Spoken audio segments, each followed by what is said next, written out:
Hello, everyone, and welcome to the Politics of Jesus podcast. I'm your co host, Reverend LaKesha Womack, and I am so excited about tonight's show. I know I say that every week, but I'm really excited because we have the Reverend Dr. Starsky Wilson and our co host, Dr. Obery Hendricks. Welcome, guys.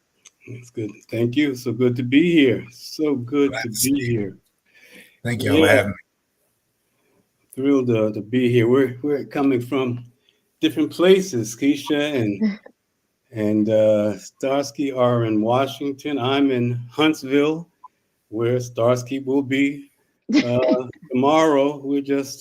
I tell you, Negroes are moving along these days. You never know.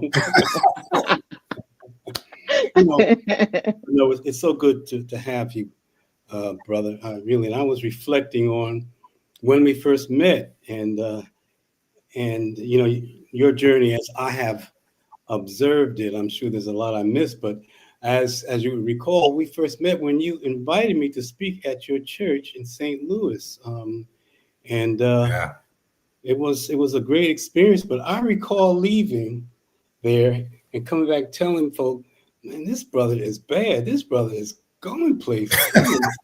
Seriously.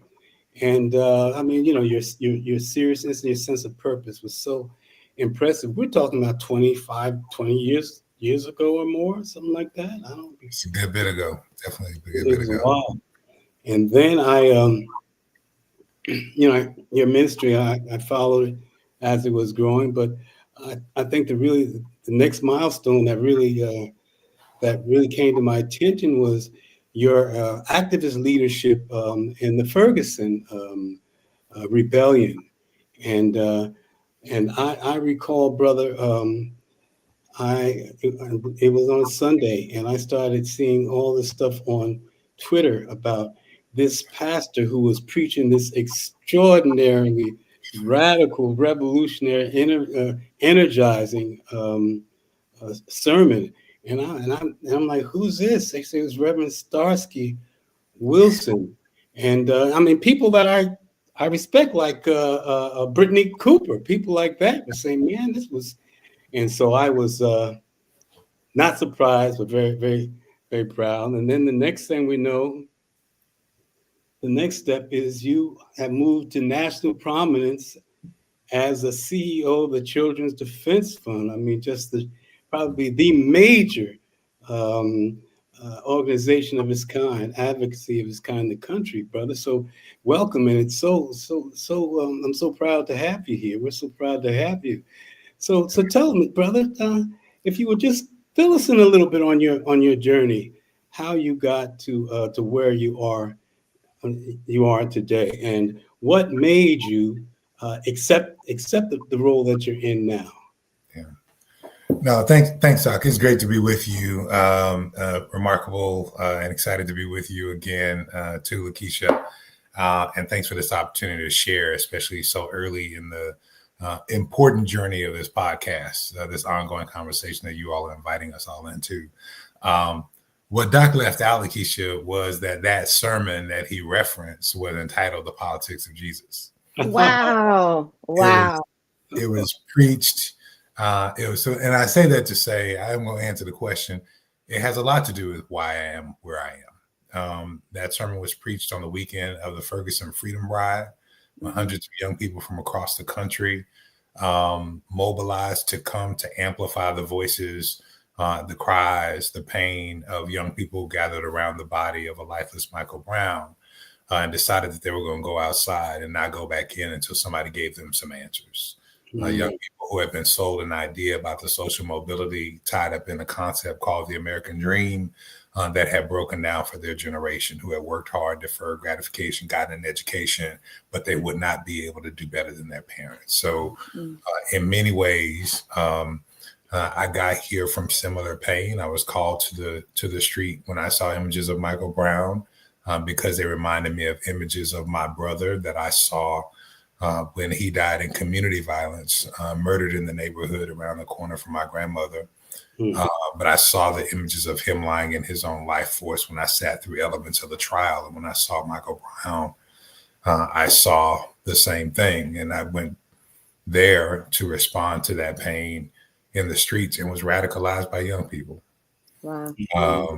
Showing up with them each day changed the trajectory of my life and of my ministry. Things that we had been teaching about, as Dr. Hendrick notes, at St. John's Church, the beloved community, we've been teaching people the politics of Jesus. This book was mandatory reading for leaders in the context of our congregation. And in the Ferguson Uprising, they began to see the work and the words become a pop-up book. And so following that trend is what ultimately introduced me to Mary Wright Edelman. I brought young people to Washington, D.C. to tell clergy their story about what was happening. And there, Dr. C.T. Vivian introduced me to Mary Wright Edelman. Also, LaKesha, at a table where there was one New Testament scholar by the name of Dr. Obery Hendricks. Wow. Full circle moments. Full circle moment. And not even, it would have been a circle, except I ain't never let this dude go. But that conversation where she asked us to come tell the story and really talk about the connection and the trajectory from the biblical narrative to the civil rights movement to what was happening in Ferguson in real life in real time, to the staff at Children's Defense Fund with Dr. Hendricks, Dr. Vivian, myself, young organizer who came with me named Brittany, who's with us. That really started my connection with the Children's Defense Fund.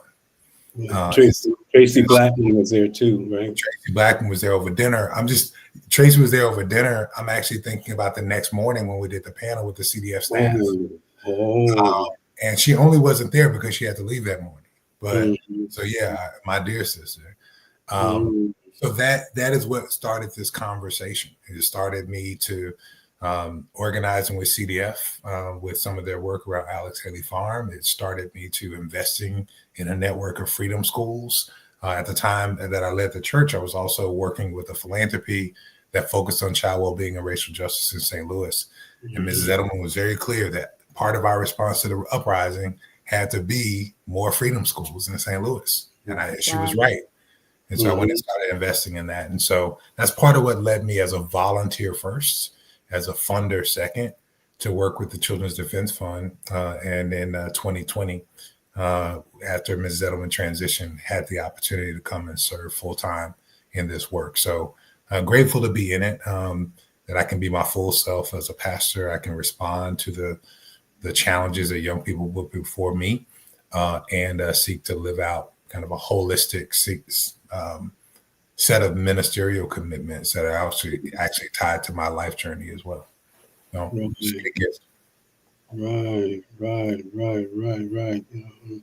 Yeah. We have a vision statement, Children's Defense Fund. Children's Defense Fund envisions a nation where marginalized children flourish, leaders prioritize their well-being, and communities wield the power to ensure they thrive. And what kinds of things are you working on? I know you're doing a lot of different stuff, but give us some sense how you see that vision being made, being implemented in practical terms. Yeah.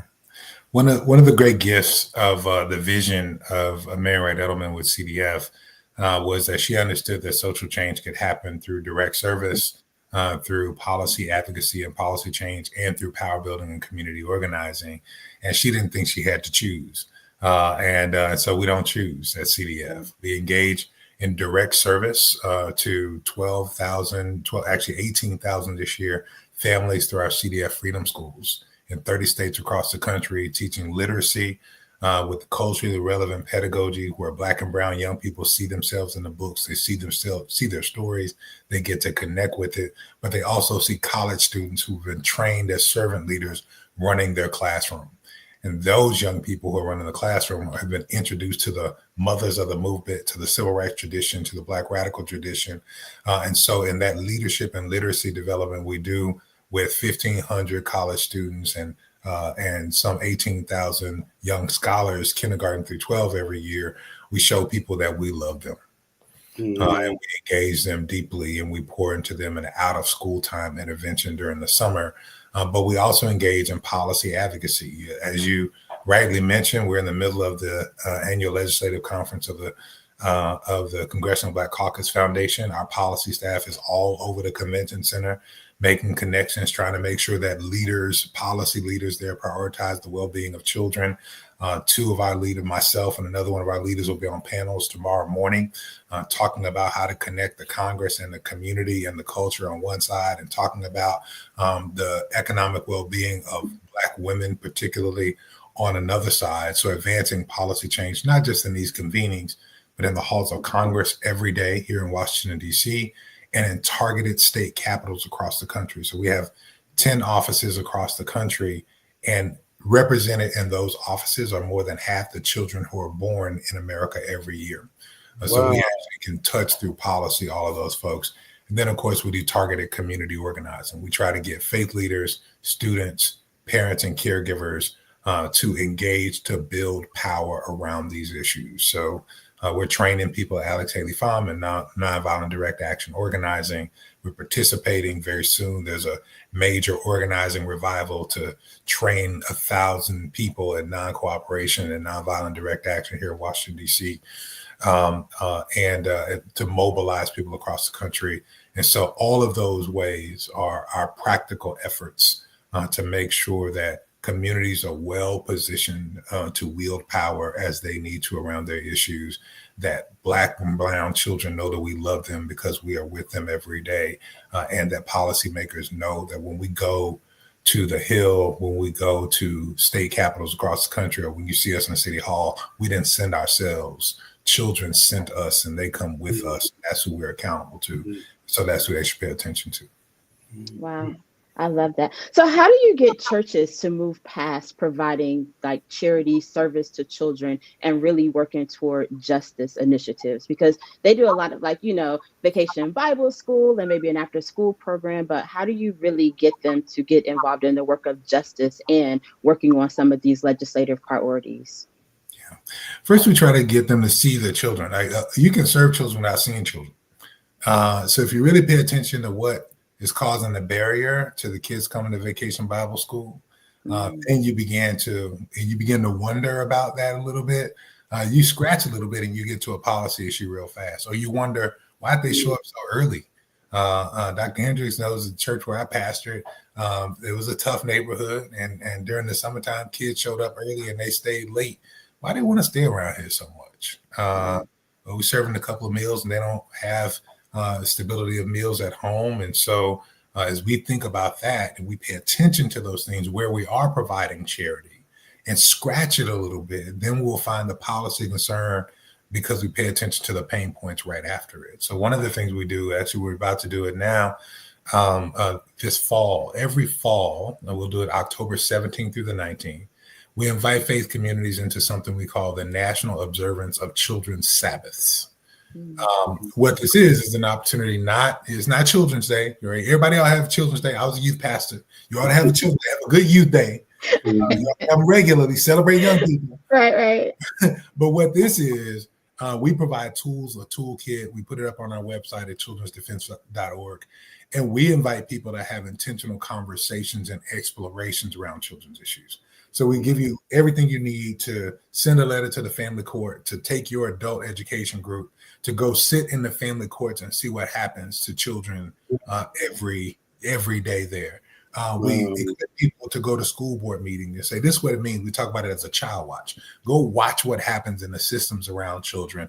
And then we give people tools so that they can come back and have a discussion about it and chase as much as possible the theological imperative that you find in it. We want people of faith doing work for children, whether it's child advocacy or seeking and preaching about the eschatological hope of child well-being, because they see it in their theology, not because it's an also-ran, a good thing to do off the side of the pastor's desk, but it is critical and central to what it means, in this case for us, to be Christian.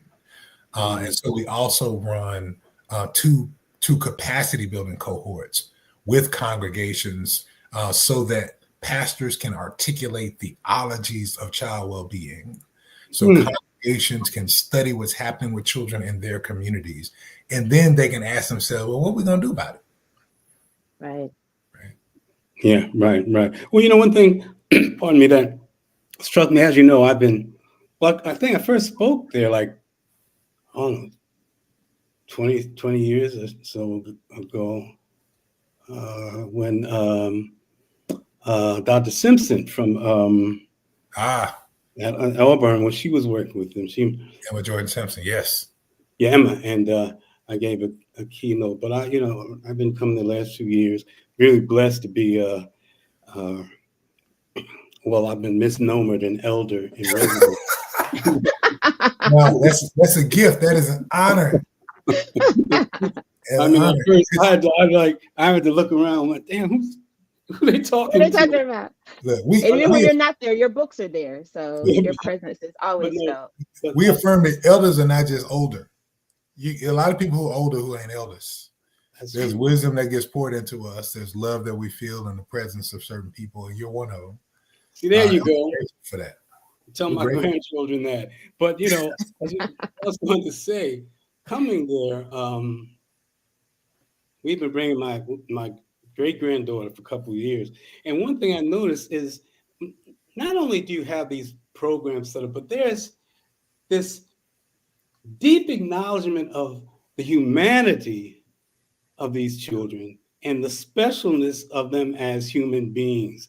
They're not just, aspiring adults, or little children be coddled, but the attention that you pay to teaching them and to building them up. I mean, it's just extraordinary. So yeah, so part of your approach, it really is so humane.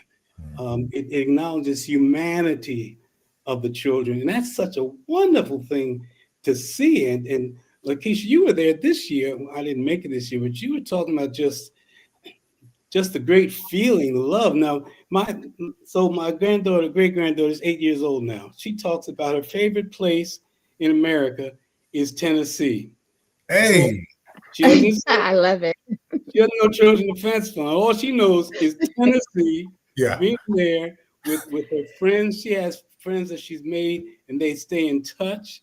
Yeah, I mean, it's extraordinary what you're doing there to acknowledge the humanity and to build them up as people. Yeah, it's a joy to experience that on the farm. So my daughter is 10, right?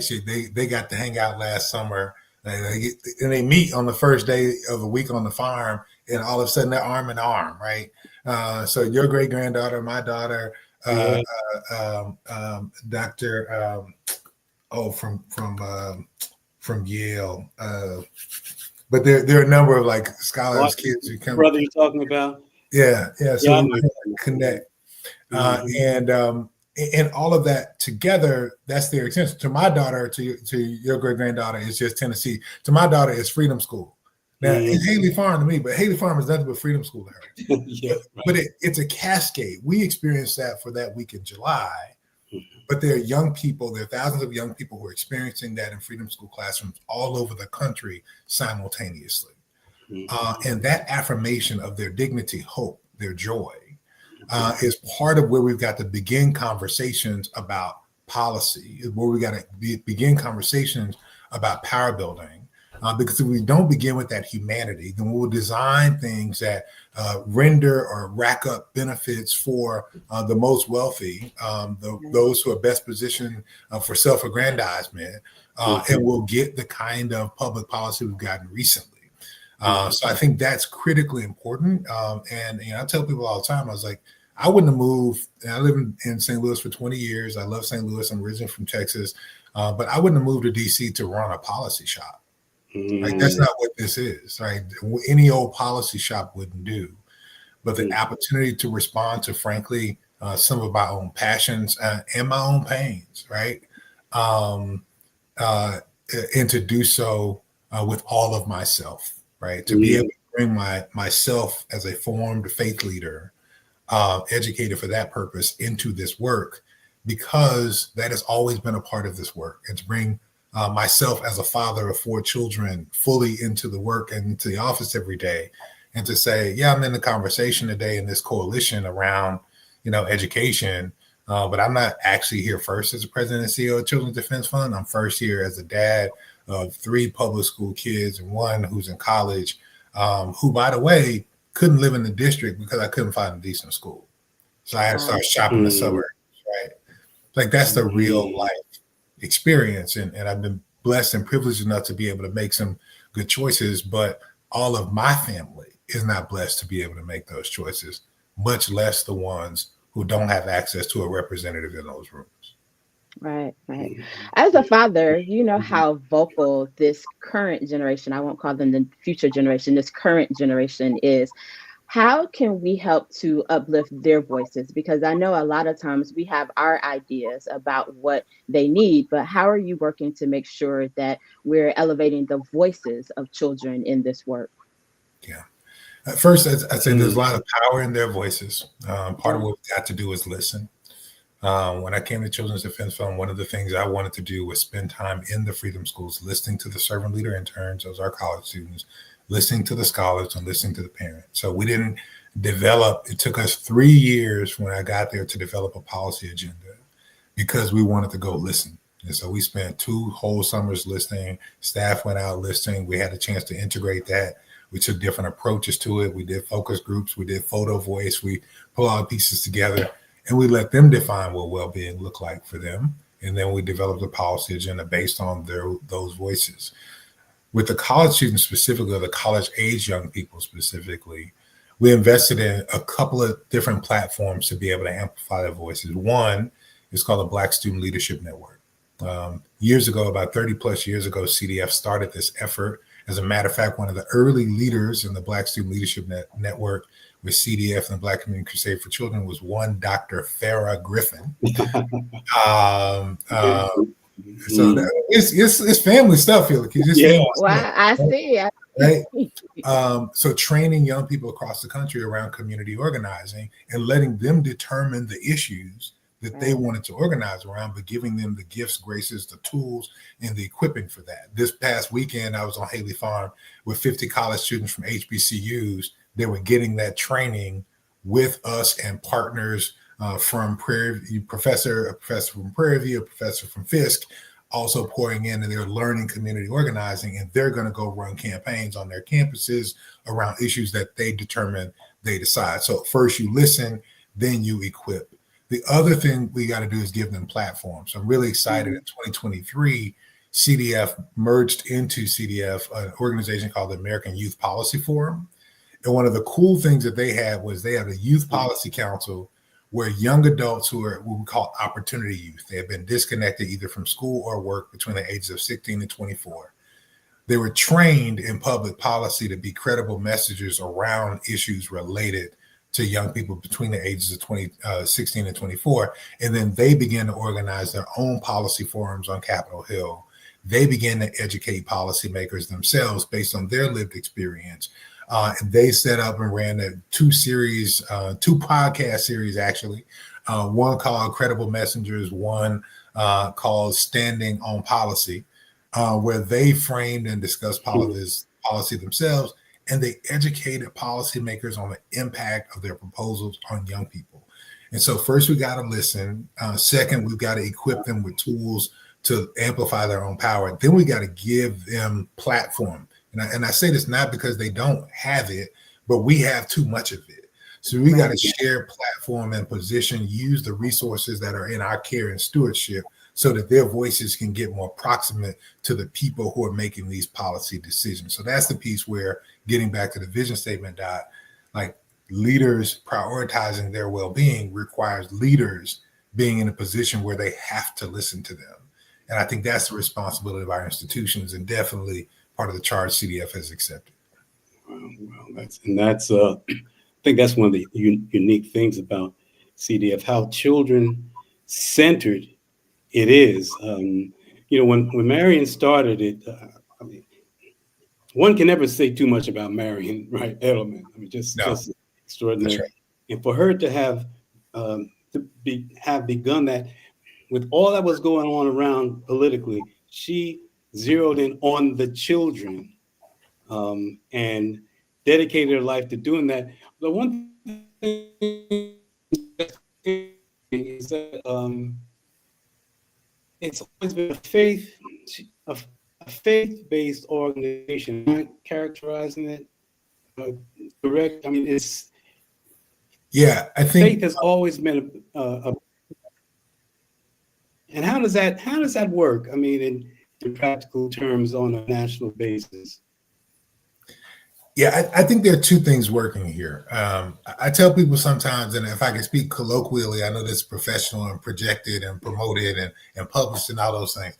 But I tell people, I'm a churchman. I say, you know what? If the church were better in 1973, if the church were better in 1969 when we really started, then there wouldn't be no Children's Defense Fund.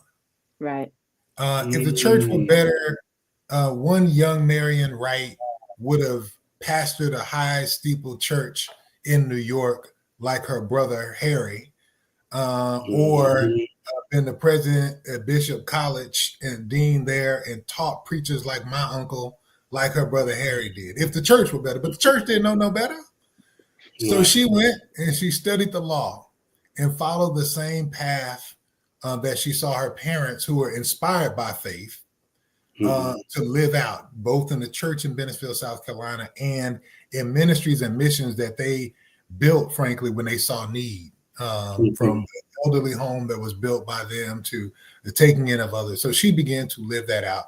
And so I say that to tell people, CDF is just Marion's ministry. Now, it plays itself out first as a public interest law firm, really started at the end of the Civil Rights Movement in 1969, with the policy agenda from the Poor People's Campaign, which if you read Taylor Branch, you will hear the mobilization of Washington, D.C. was her idea. Right. It was the mobilization of poor people in Washington, D.C. was her idea. She was a public policy director for Martin King's Poor People's Campaign. And she realized two things. Number one, she realized that by 1969, the country had tired of a conversation about race. Sound familiar? She realized, I say three things. She realized the country had tired of a conversation about race. She realized, number two, that if you followed and chased these same issues, then you could, if you focused on children, you could get about 80% of the racial justice agenda done. She also realized that we live in a country that does not have much time in this capitalistic economy. It doesn't really care about poor white people either. So poor people as a frame, as a narrative frame, or Black people as a narrative frame didn't work. But if you talked about children, you could bring more people into the work, and you could advance the same policy agenda and move with it. And so centering children was a way to be able to open up a conversation about all of our humanity. And that is deeply also embedded in a theology that affirms the Imago Dei. They were made in the image and likeness of God. And so I think all of these things were a part of her faith formation, her spiritual development, and the opportunity for ministries that she felt called to. So yes, whether we had a title on it or not, before we had the names of faith-based initiatives, which we started talking about in the 80s and 90s, before any of that, we had a logo that in 1973 came out. The first time we were ever called Children's Defense Fund was on a 400-page report about children out of school in America. And the cover of that report had a prayer from a child. Yes. Dear Lord, be good to me. The sea is so wide and my boat is so small. And so in many ways, our commitment, we didn't have any, faith-based organizing yet. That was 1973. We had a policy agenda, an office in Washington, D.C., chasing down people to tell them to do what's right. We had a bunch of thick reports to tell people what was happening around children's issues, but the inspiration was the prayer of a child. Now, by the 1980s, we began to build religious organizing, religious affairs components and departments within CDF. But really, it started with the inspiration and the formation of a deeply committed Christian woman from the South who decided to live out her ministry this way. And I think that at its essence, at its best, right, that's the politics of Jesus. Dr. William Serban, I'm going to stop preaching in a second. Dr. William Serban, the head of the political science department at Xavier University of Louisiana in the 1990s, taught me in my first political science class, politics is who gets what, when, where, and why. Right. Yeah. And I think that's informed by Jesus. Right. Mm-hmm. And that's a great segue into my next question. When we look at the administration's big, beautiful bill, what are some things that we need to know about how that's going to affect our children? Because I think there's so much, that it sometimes feels like we're drinking from a fire hydrant, but there are some provisions that might end up causing more of our children to say that same prayer that started this movement. Yeah. So I'll get into the nuts and bolts and numbers in a minute. I think that matters, but I think first we should name that before the one big beautiful bill, HR 1, was signed into law on January 4th, 2025, the impacts of what it sought to do permanently were already happening. So the executive orders that began in January, February, and March of 2025 began to do preemptively what the one big beautiful bill did legislatively. So that is to say, it slowed down the delivery of services and supports, that the layoffs of 300,000 federal workers, that these things began to do in advance what the legislation wanted to do ultimately. The way I tell people this story first and foremost is every summer I get to go to freedom schools. And so I visited a freedom school in South Carolina at a United Methodist Church this summer. And so I went to the freedom school this summer. They have been running the freedom school in partnership with CDF for 12 years. 12 years they've been running this freedom school. And one of the things we do organizing with freedom schools is we help to expand the summer feeding program.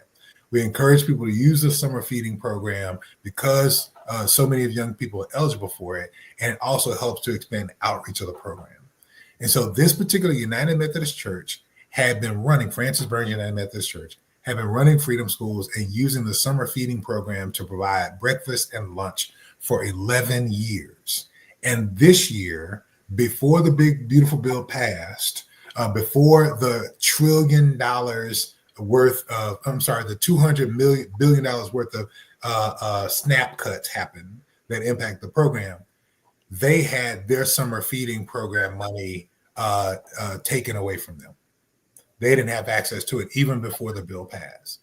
So this is Sprinkle. This is Mrs. Sprinkle. She's an older woman from the church who's a member of the church, had to organize the women of the church, the older women of the church, to provide lunches for these kids for the first time. Now, this is a small church, and they didn't have it in the budget. And these are women who don't have a lot of resources. So she had to go to the South Carolina Conference of the United Methodist Church and ask them for money to buy lunch for the kids in the Freedom School this summer because the SNAP resources had already been slowed down even before they got cut. Now, I say that to say to people of faith, the real impact of the big, beautiful bill at its most human impact is that it is taking food from our babies. Right. And if you want to think about the ecclesial impact of where people go when that happens, is those elders have to reach into their own resources and figure out a way, their own time, their own talent, their own treasure. And we as the institutional church that is closest to the pain have to figure out ways to respond. The need does not go away. The meal does not go away. The children will not go away. Hopefully, thanks be to God. We can talk about healthcare and other things that may literally take lives. Right. But we will have to respond. So all of those things said, the one big beautiful bill took $1 trillion out of healthcare for America's children. 40% of America's children are covered either by Medicaid, which in your states has different names, so people don't know they're on Medicaid because it's called something different in each state, or the Children's Health Insurance Program. 50% of all rural children are impacted by this. So again, this is not just us. When we talk about children born in America, you're talking about all of them. You're talking about taking away the gift of care and health. Very basic elements. The second thing that's very significant is those SNAP cuts. So taking away summer feeding programs, taking away the access to, the supplemental nutrition program that makes sure that people have enough to eat, that kids have balanced meals, that they have access to them. Also, for the first time, the federal government has supported a voucher program.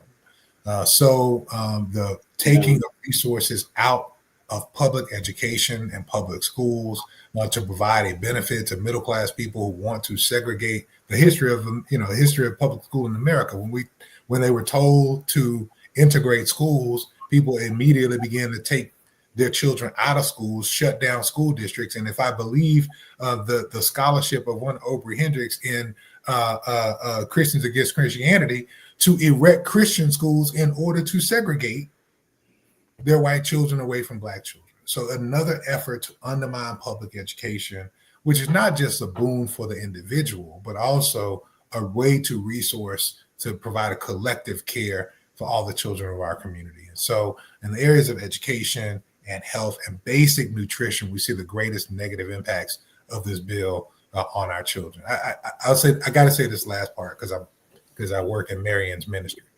at Children's Defense Fund.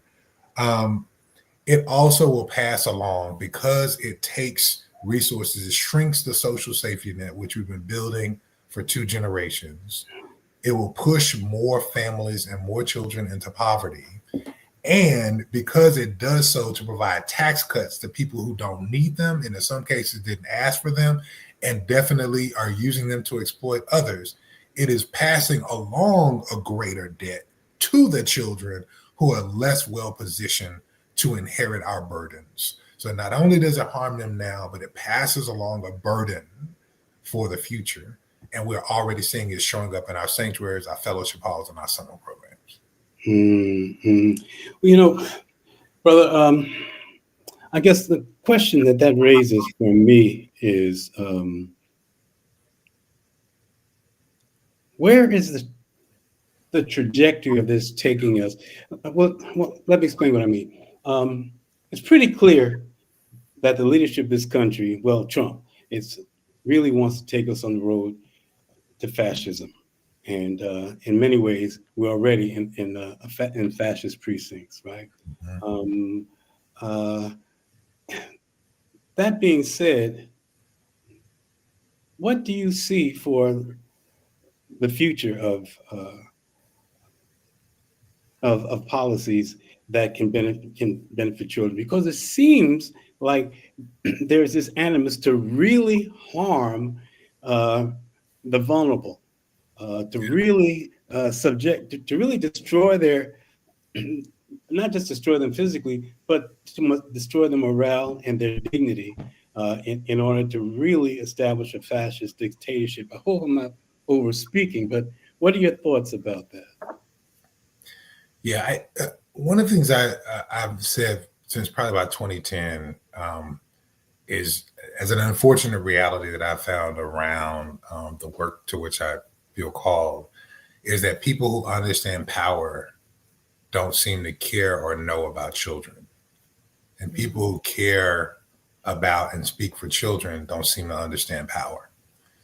I say those two things it feels really bleak, but I say that's an invitation to an intersection for our conversations. I believe that those of us who seek to advocate for public policy for children have to have a stronger power analysis and have to be willing to engage in power building activities in ways that we have not in the past. Much of the work that we have done, even the beginnings of our work at CDF, were public interest law. Big reports, great narrative strategy to make a logical case to rational political actors that it is in their best interest, the moral, the economic interests of the country, to invest in good policy for children. That is still the case, except that we don't have as many rational political actors. And when I say this, I say that a rational political actor is someone who is elected to do the bidding of their constituency and do what's best for their constituency. And we see people who are not willing to do that, even if you can make a case that is prima facie. You can make a full and complete case that makes all the sense, and they won't do it because it doesn't seem to be in their political or their power interest. And so part of what we've got to do is we've got to invest in more organizing to build power, to bring people to heel, to make people accountable to their communities in ways that we have not in the past. And so our child advocacy organizations, I spend a lot of time. In a couple of weeks, I'll talk to the leaders of 40 child advocacy organizations across the country, representing millions of children. And I'll say, look, if you don't have an organizing department, you're not engaging in the work for real. Because your state legislators don't have to deal with you. They might be polite to you, but in a political environment that is increasingly less polite and even violent, they don't have to pay attention to you. They don't even have to give you a meeting unless you can answer the question that my political minister always said you got to be able to answer. Who sent you? Right. If nobody's behind you. If no one sent you, and if I'm not compelled to respond to them, then I don't have to respond to you. So I think we've got to put more emphasis on power. We actually do have to talk about authoritarianism and fascism because, a month into my job, Dr. Hendricks, at CDF, I started on December 7th, 2020. Which meant, and I was going back and forth between St. Louis and DC. When I drove back to DC at a month, I came back with my son, who's now 17. So he was in middle school at the time, in the middle of the quarantine. And what he saw on his first 24 hours in Washington, DC, Wow. I moved here to advance public policy for children through a building that he saw come under siege. Yeah. Yeah. And so he's sitting here, my artist, my empath, is saying, we putting our hopes on that? What am I saying? I'm saying to say, we have a policy interest, but most of our theories of change around policy, our logic models for how to advance public policy, assume a functioning liberal democracy. Yeah. Right. And if we don't have that, if we're not willing to build the power to do the political analysis to preserve some form of liberal democracy, I'm not saying it's all perfect. I'm not saying we got to go back to what it was.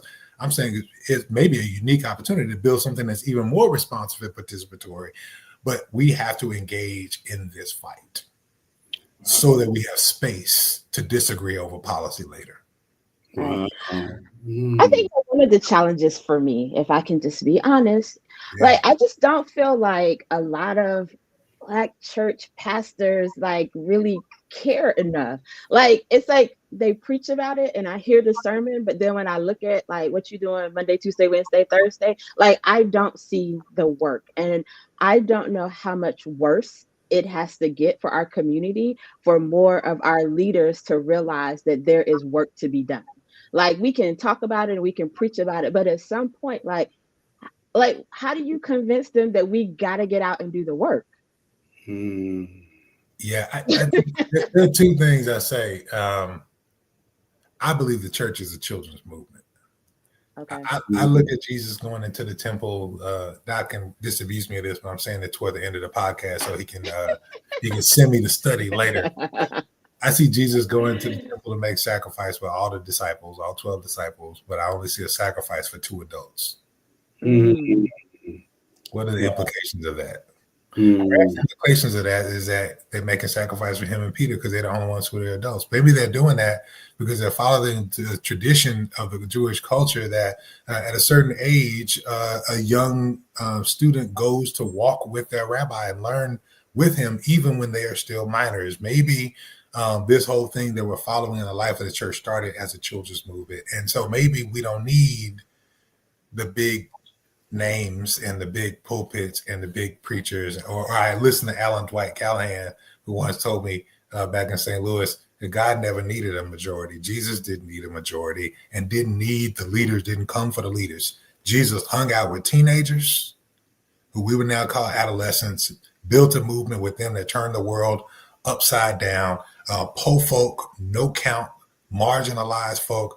And what I know that's what this movement was built off of people who did not have access to the microphone to amplify their own voices or the mass crowds on the top of the mountain. Rather, it was people who had no voice, no chance in society. And so I think working with them is the way to get it done. Now, what Jesus may not have foreseen some of these Negroes that we see. So I add this on. What I do know is that once it starts moving, some of these people who won't do it now, they're going to find their way to the front. Right. So because that's where the cameras are. So let's do this work closest to where the pain is. Push it, live with and love on our people, move the masses based upon the pain and translate that into protests and policy. And those who need to come along will come along, because I don't think many of the people that we are frustrated with are the people who would lead from the front ever anyway. But I think it's biblical that those people only come into the story later on after the masses are moved anyway. Well, that's true. And it's interesting you say that, because it's forgotten that Jesus' disciples were young. I mean, John was apparently a little boy. Might have been prepubescent. But there are a couple of other implications. Bar mitzvah. They studied for bar mitzvah, become sons of the covenant at age 12. Yeah, and they had a tremendous tradition of study that empowered them, which is something that we don't have we got Sunday school in our churches for half hour, 45 minutes or something. And Bible studies in many churches is just a testimony time to talk about how the Lord helped you get a new car or something like that. But we don't have a tradition to study that empowers. Let me go a little farther. When we look at Islam, the spirit of Islam, Prophet Muhammad started with himself, his little 10-year-old nephew. His wife was a little older than Muhammad was. There were like 4 of them. It's always been like that. And more than that, Jesus' charisma was formed because he spoke to the needs of the people. It wasn't about him.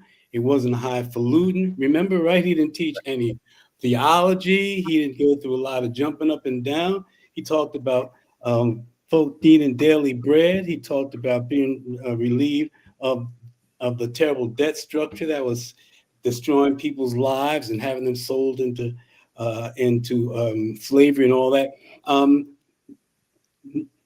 Movements that speak to the needs of the people are the ones that really move things. And if I might, as we say in the church, a point of personal privilege, I grew up in the Black nationalist movement, the Black cultural nationalist movement as a teenager. And the head of our organization, Mary Baraka, was only 33, right? Everybody else was younger. And we're talking about young folk. We had the energy and the commitment and the bravery, because we didn't know how much we had to lose. But we were on the forefront of that. And so I guess I'm getting at is that what you're doing with the Children's Defense Fund is building that kind of critical mass of young, empowered young people who are empowered to act on their own and not look for a Messiah, to follow. Now, if a Messiah, anointed leader evolves organically, that's one thing. Yeah. But what you're doing is so very important. So, so would you characterize what you're doing? Part of what you're doing, building a transformational movement for this nation? Well, one of the things I would say, part of what I do accept that I think the work we want to do, we said this when we came here, you try not to touch stuff. You follow a 45-year leader, where we notice in the church, you got to move slow now and show people your hands. Honor the tradition, honor the things that came before. The one new team we've built since we've been here is a team focused on movement building. So that's what we've named it. So absolutely, that's our orientation. Once we talk about our strategy, we're talking about building a movement. And I think that has what part of our learning is that it needs to be a leader-full movement. I told people when I got here, I said, I'm not trying to replace people's image of CDF with people who thought of Mary and start thinking of me. No, if they have an image of CDF, I want them to think of a bunch of young people coming toward them. Yes. Right.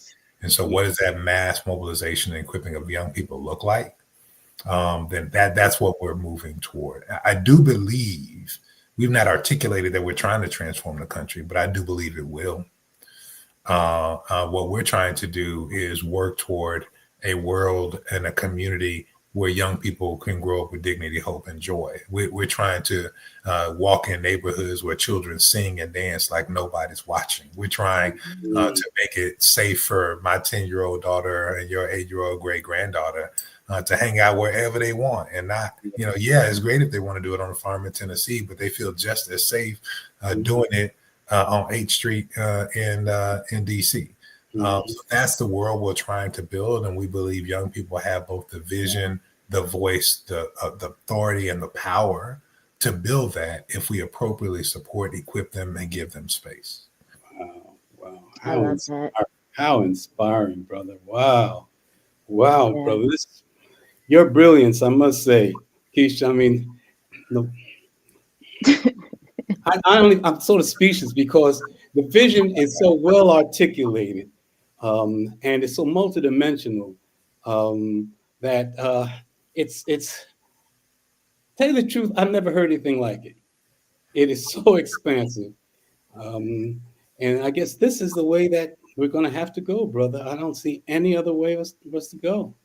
Yeah. And it's practical. Like, I don't feel like you're talking about something that is out of reach for us to actually do. Like the steps that you all are taking, the programs that you've established, they're practical. So how would you say, as we come to a close, because we could keep you on here all night, but how would you say that, our listeners can get involved? How can they support? How can they connect, whether they're part of a faith-based community or not? So I don't want people to feel like you have to be in a church to be connected, but how can people connect with you and this work? Yeah, I encourage people always to find their way. There's movements has space for all of us. And so we try to create on-ramps for all kinds of people. So absolutely, you can go to our website at childrensdefense.org. And there are a remarkable number of opportunities that are even just upon us. I talked about October 17th through the 19th, the National Observance of Children's Sabbath. If you're a person of faith, go to your pastor's office and ask them, what are we doing for Children's Sabbath? And there are tools and resources to help your faith community pause and pay attention to children's issues, October 17th through the 19th. November 5th and 6th here in Washington, D.C., we're inviting people to join us in an American Youth Policy Forum. For 2 days, we're focusing on policy to impact young people. And we've got the leaders, some of the major philanthropies in the country, the CEOs of the Robert Wood Johnson Foundation, the Schott Foundation for Public Education, the Annie E. Casey Foundation, the W.K. Kellogg Foundation, all coming together to talk about children's health, children's education, children's adolescent well-being and thriving and mental health, and ways that we can engage in healing as communities to make this work possible within those 2 days, because I think there's a unique responsibility of philanthropy to be progressive and lay our voice based upon their privilege and institutional position as well. So you can join us in that work. And right now, if your community is thinking about how you want to serve children next summer, applications are open right now on our website to join us and host a CDF Freedom School next summer. Those are the individual and institutional opportunities to join us. Or if you just want to go on the website and sign up and say, my fall is packed, but I want to, this part of my commitment for next year, sign up to follow us, get some resources and newsletters so you see what's coming up. And of course, you can always follow us on socials at Child Defender 1973, at Child Defender 1973 for CDF work. And you can follow me too at Rev Dr. Starsky on different platforms, REVDR Starsky. And if you follow me, you're going to see a lot of pictures of my family and see, because I look, one life. I learned by one of my early leaders, you live one life. So you'll hear about children's advocacy. You'll see us doing community organizing, and you're going to see some pictures of a 10-year-old at her dance recitals. So we're glad to engage you there as well, all with opportunity to serve, advocate, and build for our children. Yeah. And you Yeah. got to share her reading list with us because she's an avid reader. So we need to know what she's reading these days. She's a spirited. She's spirited, boy. I tell you. Yeah. She would be here right now if she wasn't at choir rehearsal. She'd be I'm in sure. this room, in this interview. Yeah. If she wasn't at choir rehearsal. Yeah. Well, brother, it's been a real pleasure, and it's given me more hope, to tell you the truth, because in these dark days, I mean, these are some dark days we're dealing with right now. We're really in the lion's mouth. We have a megalomaniac, a malignant narcissist who really, he said he runs the world. He really believes it now. All the guardrails are off, and he's telling countries to follow him or they're going to hell. And so this is what I needed to hear some of this today. It gives hope. And let me also say, you can also join. I give money every month. I mean, it comes automatically out of my checking account. Please get involved and donate to support this great work every month as you can. And how can they reach us? How can they reach you? We'll start with you first. Mm-hmm. Well, my phone number is, well, no, I better not. You're a brave man if you do that. Not these days. Not these days. Right. I call on people to join my Substack.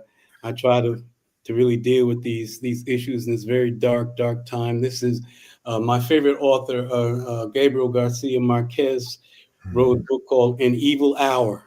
And we are in evil hour, and I try to do my part with my pen. I'm an ex-kickboxer and black belt competitor, can't do that anymore. So I'm fighting with my pen now. And please join my Substack and support the kinds of work we're trying to do on it. Thank you. And LaKesha? Yes. So you guys can follow me on all social media platforms at LaKesha Womack. And you'll get to see all about my journey through faith, politics, and business. But what I'm really excited about is our show next week. We have the Reverend Dr. Teresa Fry Brown talking about sacred shifts, embracing change and culture in a faithful church. And you all know she is filled with so much grace and wisdom. And so really want to talk to her about how the church can embrace the shifts that are coming. Like so many times we're fighting against the changes that we know are inevitable. So really looking forward to hearing what she has to share with us. So thank you all so much for tuning into this show. We will see you back here, same time, same place next week. Thank you, my brother. Thank you so much. For having me. It's a blessing. It's a blessing for us.